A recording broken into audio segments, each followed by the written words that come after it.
All right, man, peace. So the Cleveland Cavaliers 2017-2018 season is at a tipping point right now. They can go in a myriad of ways. I could see them making the NBA Finals. I could also see them going out in the first round. They're showing all the signs of a team that is very, very badly fractured and splintering as we speak. They have role players who seem to disdain one another. A delusional midget point guard in Isaiah Thomas, who clearly has self-image issues and a Napoleonic complex. And they have a whipping boy in Kevin Love, who seems like he's probably about to write a tell-all book as soon as he gets traded. And let's not forget Mr. 30,000 points himself, probably the most overrated leader in NBA history, LeBron James.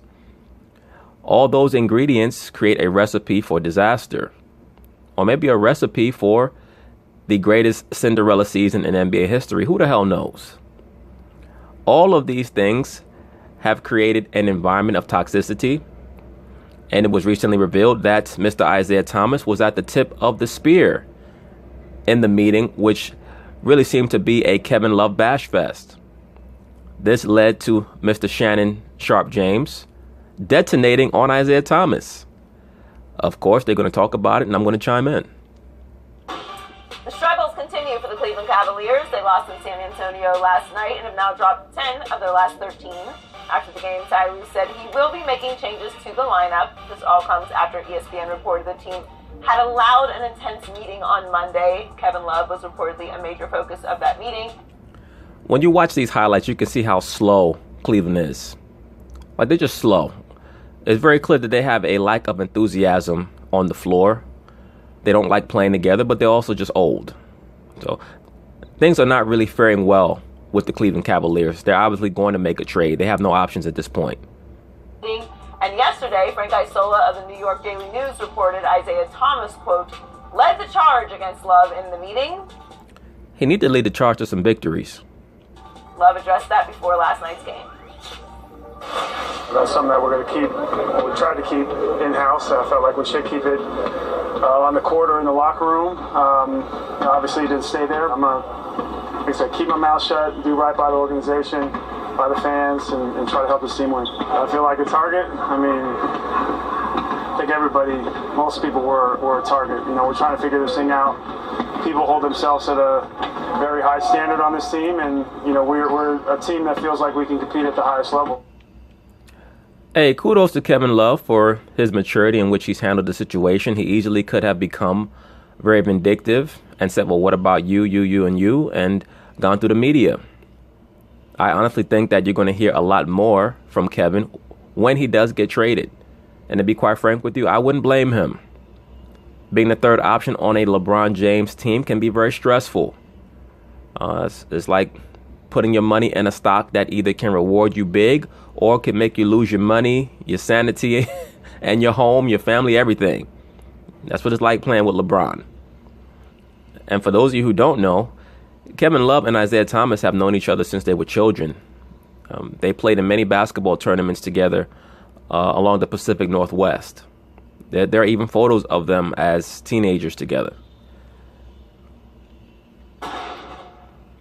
We're joined now by FS1 NBA analyst Chris Broussard. A.K.A. Chris X, the resident angry octoroon. The angry, light-skinned black journalist. Let's see what he has to say. But Shannon, let me start with you. What do you make of all this? I couldn't have been Kevin Love. Because this, first of all, when Isaiah did what he did, I would say, you know, guys, I was just going to sit back here, play the good company guy. Like, you're right, I need to play better. But since Isaiah came from me and I didn't send for him, I'm here now. Yeah, that's what I told LeBron when I was in the meeting. Oh, yeah, Skip, by the way, I was there. I was sitting right next to Bron. And I said, who's this little nigga in the meeting? Who the hell invited Manuel Lewis to the meeting? Where's the rest of our roster? Who the hell invited this little boy into the damn meeting? This damn midget. Oh, that's Isaiah Thomas. Oh, well, shit, no wonder we not winning. Our point guard's 4'7". First of all, you got everybody's up in arms about me missing the game. I had the flu. I felt faint. I felt dizzy. I went in the locker room. There's nothing I can do. I didn't want to spread whatever I had, so I left. hold on. You guys gonna get on to me. Derrick Rose left here with a box, with a fade, and come back with dreads, and y'all welcome him with open arms, and you mad because I missed 24 hours? Shannon, I understand what you're trying to say, brother, but at the end of the day, they all knew why Derrick Rose left the team. And that's my issue with what Kevin Love did. It's just the lack of communication. You have to communicate. You just can't leave the stadium, team getting their ass whipped, and you just break out. You have to inform the staff, the team, at least tell LeBron, inform people that you're leaving because you feel like you're so debilitated that, you have to go to the hospital, get some fluids, whatever. But you just can't leave the arena and everybody's like, where the hell Kevin went? Kick rocks, Isaiah. First of all, since you got here, you have no seniority to address me in any matter. And I can't even tell you to kick rocks. Your damn feet so little, I should say kick pebbles. Damn midget. You just got here a month ago. Where you been? Are you sure he didn't say that to you? I don't know, but I'm saying what I would have said. He said it got heated. Well, it didn't get heated enough.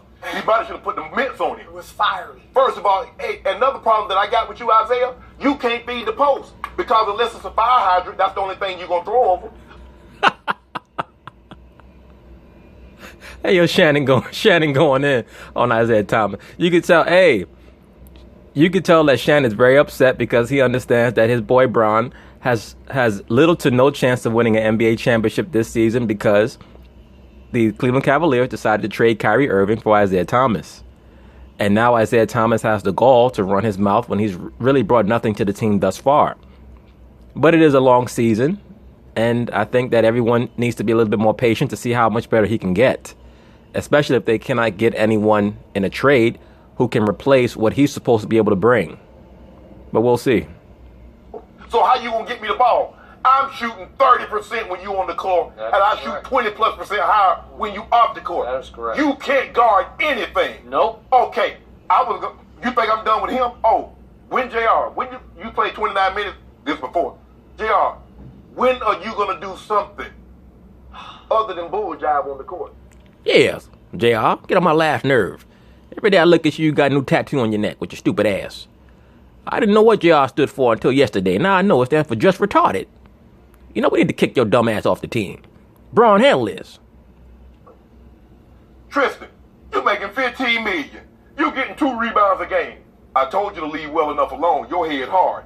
Jay Crowder, can you hit like 3 shots that you hit in Boston last year? Can you guard somebody? He did hit a couple shots to start the game last Oh. night. I don't know what happened. And I know, Is it Jay Crowder or Clam Chowder? You really a bottom feeder. and I know, Bertrand drove around it like he was Michael it's Jordan. like his feet was nailed to the floor. And I know this might get me traded, but y'all know, there been like 3 or 4 games in the last 2 weeks that LeBron had more turnovers than assists. But I ain't saying nothing about that. Ooh, Shannon But I- Sharpe just took a shot at LeBron James. Oh, Shannon frustrated when he coming at his boy. Shannon's really, really upset right now because he sees the dysfunctionality throughout the team.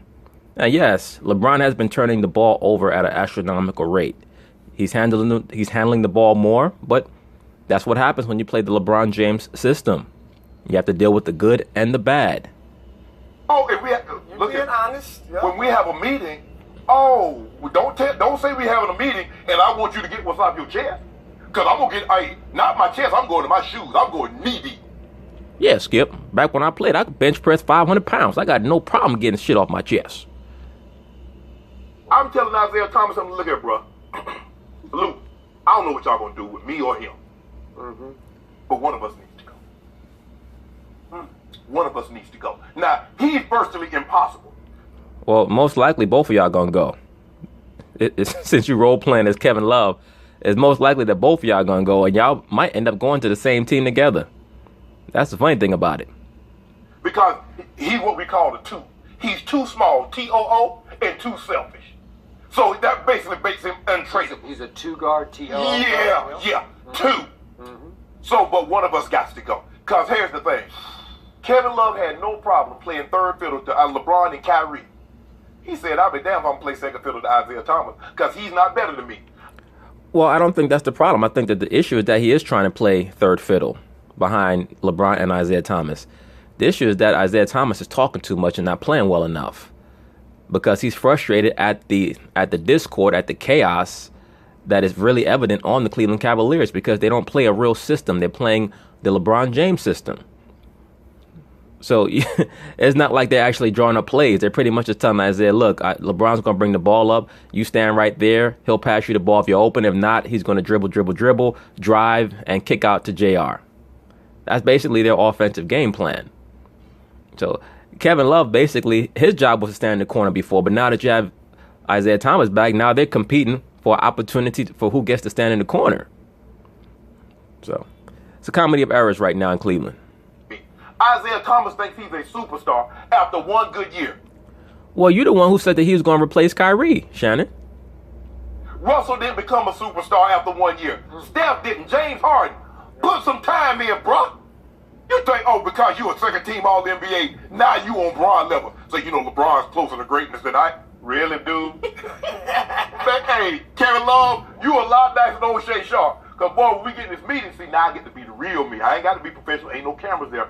Boy, I'm going in on everybody. I hope Kevin real this morning. I hope Kevin Love said like a third of what you said. Yeah. I'm sure that Kevin Love defended himself. I'm pretty sure that he wasn't just sitting back like a bitch. But I think that Kevin Love is intelligent enough to understand that the ship is going to sink regardless. LeBron is not good with adversity when it comes to toxicity on a team. LeBron is pretty much just counting his days, his hours, his weeks until the season is over so that he can make his move. He pretty much looks at his career as, look at where I came from. And a lot of times people associate it with LeBron patting himself on the back, and he can be very obnoxious with his Instagram letters to himself, etc. But I would never poo-poo someone who came from the environment that he came from, with the mother that he had to become what he became. I give him all credit with that. And if the brother wants to sit back and reflect sometimes on where he came from and where he is now, hey, brother, do you. Congratulations. Because for all intents and purposes, he's a great father and he does what he needs to do. All right, I come down on LeBron for his bitch antics and his female energy. It is what it is. But in the grand scheme of things, he is a unbelievable success story. I'm with you. Amen. I mean, this is ludicrous. Of all the problems they have, you talking about Kevin Love? Now, yeah, of course he's got flaws, but like you said, he is definitively their second best player. Yes! There is no ifs, ands, or buts about it. That was my thing. Like, they talk about everybody coming at Kevin. Like, how many guys in that locker room could even say anything to Kevin right now with the way that they're playing? That just seemed very strange to me, almost as if it was coordinated. Like they decided to have that team meeting after they walked into the locker room and saw Kevin wasn't there. They just needed somebody to blame. This is why I stated that Kevin Love is that guy who's trying to figure out why his woman keeps trying to start arguments with him. And it's very obvious it's because she's ready to move on. No matter how good a person you think you've been, she's ready to move on. That's why she's picking shit with you, bro. They're ready to trade your ass. They need somebody to blame, and it's going to be you. And if J.R. Smith or Tristan Thompson or Imam Shumpert or anybody said something about Kevin Love, that's ridiculous. And of course, Isaiah, it's ludicrous, it's ridiculous for him to come out against Kevin Love. Here's what I hope happens, because they said it got fiery. If Isaiah Thomas win at Kevin Love, LeBron James, and anybody else there with some seniority, and I could even say Dwayne Wade just because his stature in the league. Yeah. Tristan, because he's been there with Kevin Love throughout the duration, should have stepped up for Love. Hope and be they like, did. hold on. You've been to war with this guy for 3.5 years. He helped you win a championship. He was playing the best ball of his career until the little man got there. Until you got here. And I think I said on this show over the summer that there was talk that players had trouble playing with Isaiah you said it. in Boston. Yes, Chris Broussard did bring that out, that certain players in Boston did not like Isaiah Thomas that much, and it's pretty easy to see. Isaiah Thomas is someone who, he wants to live out his Allen Iverson fantasy. And you really have to have a certain type of personality to make other players want to play with someone like that. And it's totally different in this era now where the shooting skill is much more widespread than it was in the Iverson era. Back in the early 2000s, you had certain players who just could not shoot. your Eric Snows and people like that, Dikembe Mutombos. Like, those guys couldn't shoot. Tyrone Hill. So they had no problem just playing defense and rebounding. Now in the NBA of 2017, 2018, everybody pretty much can shoot. Even bad shooters are good shooters compared to 15, 16 years ago. So for one player like an Isaiah Thomas to dominate the ball like he did, I'm sure that it did alienate many of his teammates. Boston, Yep. there were a couple Celtics came out and said no. Mike Malone, Denver's coach who coached him in Sacramento, said no, IT was great. He called me personally. But I still keep hearing from people around the league, guys don't enjoy playing with him even last year. And you see, look, I get it, you're 5'9", you got to have that chip on your shoulder, but you also have to have an edit button. Well, that's what I mean when I state sometimes your gift can also be your curse. That same chip on his shoulder that he had that got him into the NBA, if you don't temper that, if you don't know how to control that, moderate that, it can be a curse as well. Just like fire. Fire can be used to heat your home, but if it goes out of control, it can also burn your house down. You don't come out after your first or second game and say the way we played was unacceptable. The way you played is unacceptable. I mean, you don't come out and say we don't practice enough. Say that to Ty Lue behind closed doors. So he doesn't. That's what makes it difficult. Maybe he came out and said it, even though I agree with Chris X to a degree, and of course Shannon is frustrated. But maybe Isaiah Thomas said it after his first game because it's what he had been noticing all the way from preseason.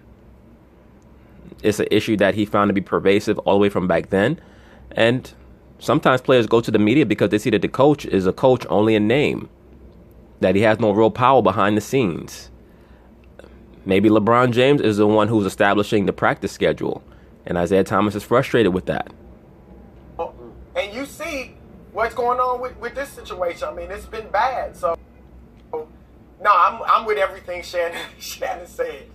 Skip, I went to Baltimore as a 7-time straight Pro Bowler, 4 first-team All-Pros, 2 Super Bowls. I didn't go in there calling no team meeting. This dude at 5'9", man. First, yeah, I'm with you. Cause see, first of all, he can't even talk. What are you talking for? No. I agree. I think that in a team meeting, you just got there, dude.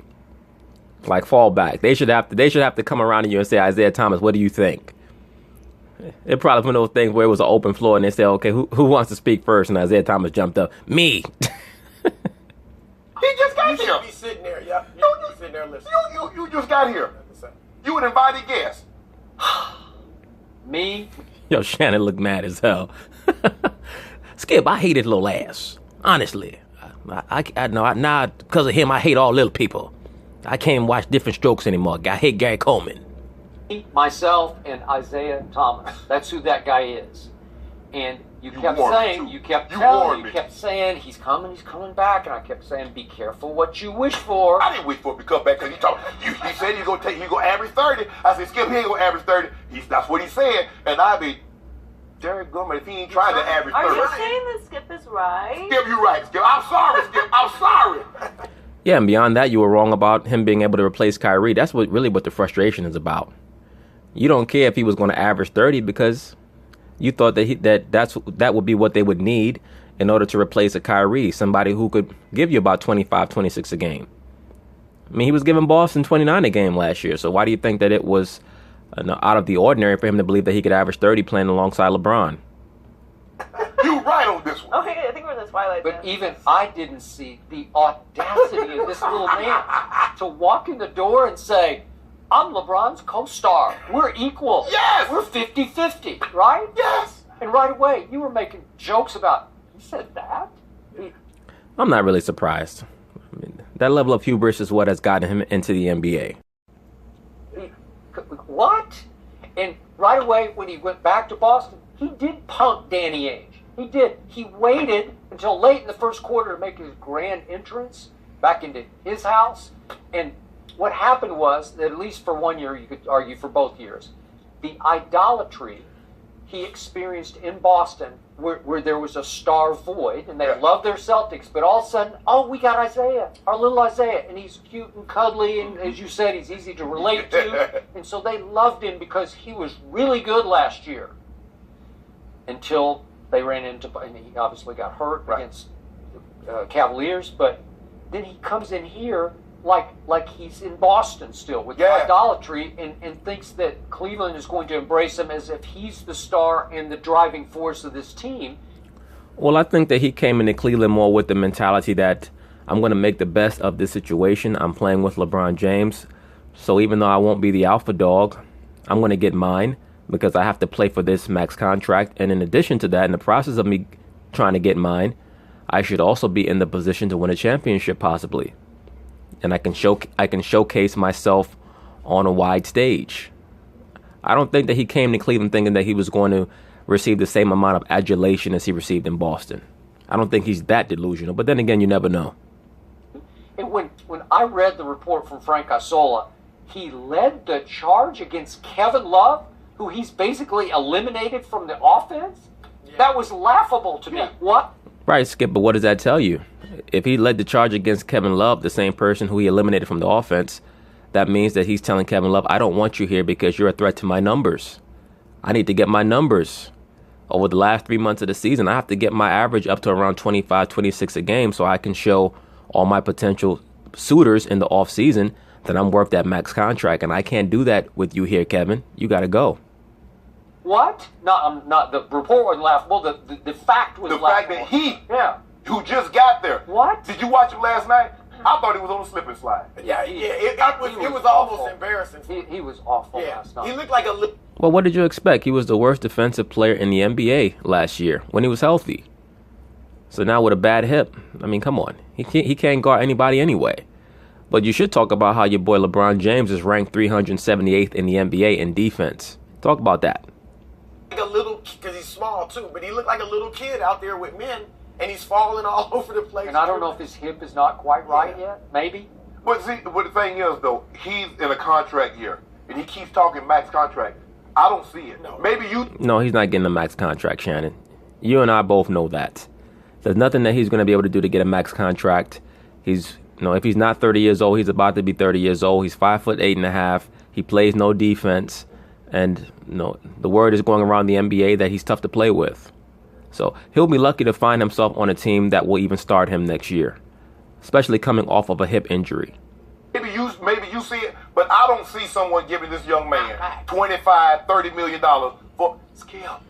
And here's the thing. The problem that he has, if he doesn't score, he offers you nothing else. Because he can't defend, he doesn't rebound, and he doesn't assist the basketball. Yeah. Well, Shannon, you knew all that when you traded Kyrie for him. And you tried to act like you were good with the trade. So if he's not giving you that 30, what good is it to you? That's the biggest irony. He's joining a team that is really challenged on the defensive end, and he only makes it worse. Yes. Right? Yeah, I'm in shark-infested water, but I'm going to cut my leg. Yeah, that's what you just brought him. You don't play defense to begin with. Now you just put a... Lord, we all got somewhat... Shannon said, Lord have mercy. Shannon's losing it. Yes, Shannon, it's starting to get clear to you now, huh, brother? Hey, you should have been listening to my videos. I could have told you that before the season. This was where it was going. I stated explicitly that Isaiah Thomas and LeBron James were not going to play well together because Isaiah Thomas was used to being the alpha dog on his team. Now you're starting to realize, Kyrie Irving was that person who put up with your shit. He was that person who put up with your man's bullshit and still was able to thrive. That's how mature he was. Once again, a lot of times people don't realize what they had until it's gone. What caught up in who we forgot who he was. And I don't mean his personality and stuff, but before going to Boston with Brad Stevens, these are good players. He was Lou Williams or Jamal Crawford. He was a scoring machine off the bench. Right. That's what he was. And that's the only thing that he'll ever be on a great team. And let me say this, Kemba Walker, I've said this for years. I don't care what type of numbers he puts up. On a championship level team, he's not your starting point guard. He can be your backup point guard on a championship level team. But your starting point guard, no. But in that system in Boston, credit to Brad Stevens and those teammates for watching his back and covering up for him on defense. He became a star for a couple years. Right. But that's really not who he was. But he got caught up in it. Obviously, Cleveland's front office got caught up in it. Yeah, he got high on his own supply. He believed he's on the level with LeBron James. And the thing is, Skip, in Boston, like you said, they love the Celtics because you go back to the 60 Celtics, dominant. The 70 Celtics, they had Coward, they had Havlicek, they had JoJo White. Then you go to 80, you had the big three. And then you get Paul Pierce. Yep. So they're starving for us. Okay, well, who's going to be that?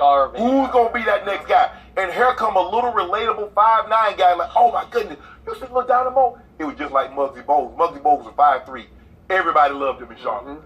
Because, can he come out and play? That's a grown man. Can he come out and play with y'all? But they looking at Isaiah, and he's averaging 29, 30 points a game. Yeah, but you know what, Shannon? Isaiah Thomas is a far better offensive player, at least, than Muggsy Bogues ever was. Now, for those of you who don't know, Muggsy Bogues was a little 5'3" point guard who came into the NBA in the late 80s. And, he was more of a sideshow attraction than somebody that you took seriously. He was the point guard on those early 90s Charlotte teams that threatened to become decent but never really materialized because Alonzo Mourning and Larry Johnson fell out. I believe, if I remember correctly, over a female. But that team, they had a nice little squad. They had Kendall Gill, Larry Johnson, Alonzo Mourning. They may have had Del Curry on that team as well. But yeah, they had Muggsy Bogues. Muggsy Bogues, by the way, he lost his mind in regards to playing basketball when Michael Jordan trash-talked him in a certain playoff series. I believe it was 95, where Michael Jordan would tell him to shoot the ball or shoot, you little bitch, or something like that. And Muggsy Bogues was never the same after that because Michael Jordan would give him 8 feet of space and tell him to shoot, and every time he shot, he would miss. That was the end of Muggsy Bogues in regards to being a starting player in the NBA. He hung on for a little while, but he was never the same after that series. He was good there. Yeah. I give him credit. But here's the thing. If he can't give you that in Cleveland because the shots are not there. And if he's not providing the scoring, he's of no use to you. So he's just on the... But JR, I don't know what happened to JR. I don't know what happened to him. But Tristan Thompson, I told you, leave well enough alone, but you... Well, we know what happened to JR. J.R. Smith is someone who, number one, has mental issues. That's number one. He also was trying to ingratiate himself into LeBron James' circle. He wanted to be D. Wade, but he did not understand that the relationship between LeBron and D. Wade is an organic relationship. It's a real friendship. Started back when they were teenagers, or I shouldn't say teenagers, I should say started around the time of the 2003 NBA draft. D. Wade was like 21 and 22. LeBron was about 18. But that's when they first came into contact with each other, along with Carmelo, and became friends. They all came out in the same draft. For some reason, J.R. Smith thought that he was going to be able to assume that role that Dwayne Wade had with LeBron. And he quickly realized that he's just a workplace friend. He's not a real friend. And that, to me, has crippled him. But you wouldn't listen. Do you know what his numbers were? You know what his numbers were in the playoffs, in the finals. There were some games he had 0 points. There were some games he had 4 rebounds, making $14 million. Tristan Thompson never got injured. He was the AC Green of the modern player. He started dating Joy. You know what happened. Yeah, he's Tristan Kardashian. So Ty Lue said before the game he didn't care what went on in the meeting. He cared, did the meeting, did it shock us back into to some effort on defense. Let's see how we respond to the meeting, or it won't matter. To me, of all the games I've watched in the span of 3 and 10, that was hitting bottom last night, because that Spurs team, that's the B team now. There's no Kawhi, no Gasol, no Manu, who I think is a candidate for 6th Man of the Year, and no Rudy Gay. Come on. Be the beat. You know, you can't even count the Spurs, though, because the Spurs play a real system. And that's why I talk about Cleveland playing the LeBron James system. Everybody talks about how when LeBron leaves, the team folds up. Yes, it's because they're playing the LeBron system. So how could they survive when your entire offensive game plan is predicated around one player getting glorified? When a Michael Jordan plays in the triangle offense, when he leaves, if you have decent talent around him, they're still going to be competitive because they're actually running a system. when a Steph Curry or a Kevin Durant sit, and hell, even before Kevin Durant got there, when Steph Curry was out, Golden State was still very competitive because they played in a system that was interdependent. Every player had a role, and they felt like they were an integral part of the team. When you're playing in the Cleveland system, when LeBron is gone, because you're playing in the LeBron system, that's what the Cleveland system is, the LeBron system. When LeBron is gone, the team collapses. San Antonio, they're the pinnacle of a system of next man up.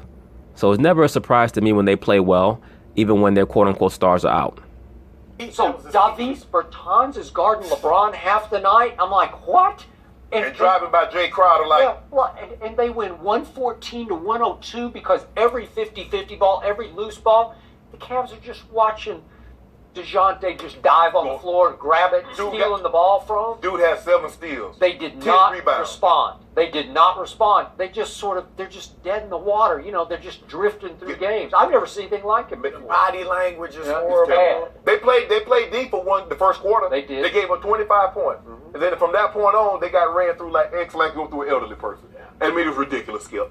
Well, that's happening every game, Shannon, because they're old. And when you're not doing something that comes naturally to you, you can put on an air or front for a while, but eventually you're going to return to the mean. You're going to return to what you normally do. If you're not a defensive team, if you don't have unity on your team, it's always going to show on the defensive side because you're not going to be willing to sacrifice for your teammate. You're not going to take charges.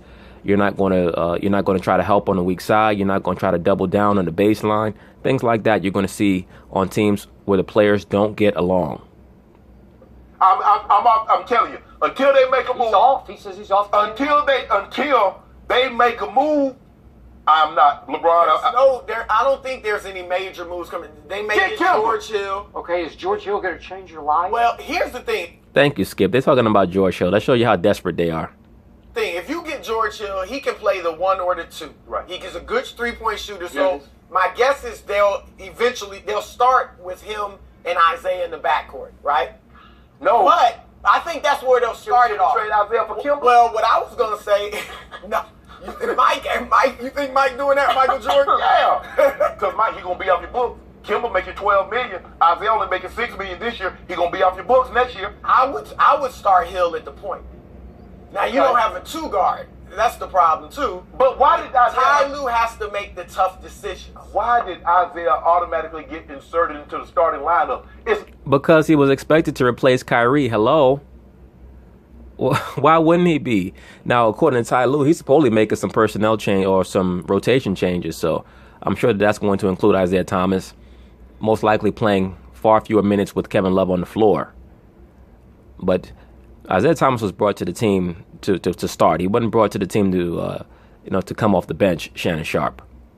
It's not a coincidence that they won 18 or 19 or 17 or 20 when who wasn't in the lineup? Calderon. Because they But the skid did start. The skid did start before Slightly got back.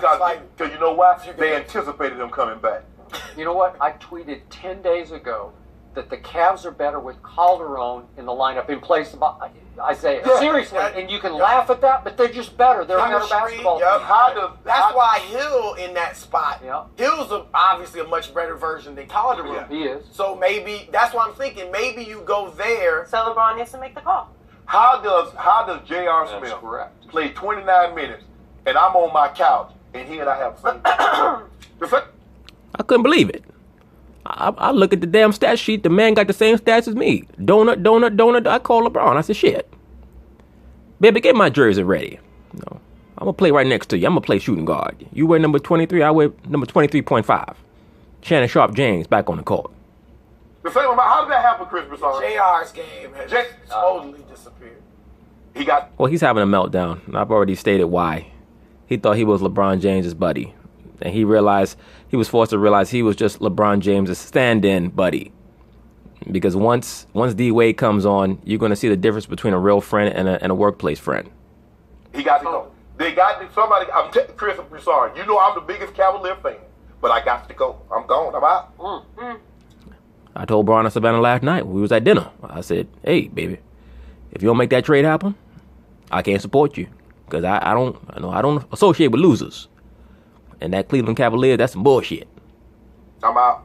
So Wow. I'm done. And I- they got I mean, unless I'm unless just- somebody unless Again, I'm just shocked. I'm shocked. Bron, I'm sorry, Bron.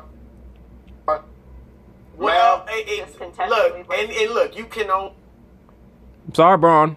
I'm done. DUNNNN exclamation point. Done. control your teammates so much. They're grown men. But I do want to see LeBron and D Wade step up and as leaders. Jeff Green Some should of be the this starting has to lineup. be should. on. Some of this has to be on them. Some of It does. Tell me Jeff Green shouldn't be starting in front Of of course, JR. it's on LeBron. He makes It's all not the totally on decisions. him. Nah, it's not. It's not to that. If just the fact that Shannon Sharpe is clamoring for Jeff Green to come into the starting lineup shows you how desperate he is, and justifiably so. He should be desperate. Cleveland is in a desperate situation right now. Jeff Green is playing very well, and I stated before the season that he was a great pickup, that he would be very dangerous. But when you're asking him to be moved into the starting lineup, that shows you that you're struggling. Because where is he going to play? He's supposed to be spelling LeBron or Jay Crowder or somebody like that. You want to start off with Jay Crowder? Yeah, I don't know. We'll see. To that degree. But You said that they they, do need you said to they step forgot up. who Isaiah was before that Boston situation. I think they forgot who Kyrie was. Thank you, Joy. That swap, You didn't that's have why to that's trade what it is. You could have sat it out, tried to tough it out. LeBron was willing to sit down. Whatever issues he and Kyrie had, he was willing to work through them. Bullshit. And you were not saying that a few months ago, bruh. You were saying, let Kyrie go. He's expendable. We still got Braun. That's what you were saying. See, once again, with the LeBron James stupor fans, it's very, very hard for them to, to deal with the fact that LeBron is not as dominant as they would like him to be. So it's always very traumatic when they have to eventually give credit to one of his teammates. The fact of the matter is that the spin doctoring from the LeBron James camp that LeBron was willing to sit down with Kyrie is only meant to to cover LeBron's ass, because he sees now that Isaiah Thomas cannot replace Kyrie, and plus the Boston Celtics have been extremely successful with Kyrie and really a cast of no names.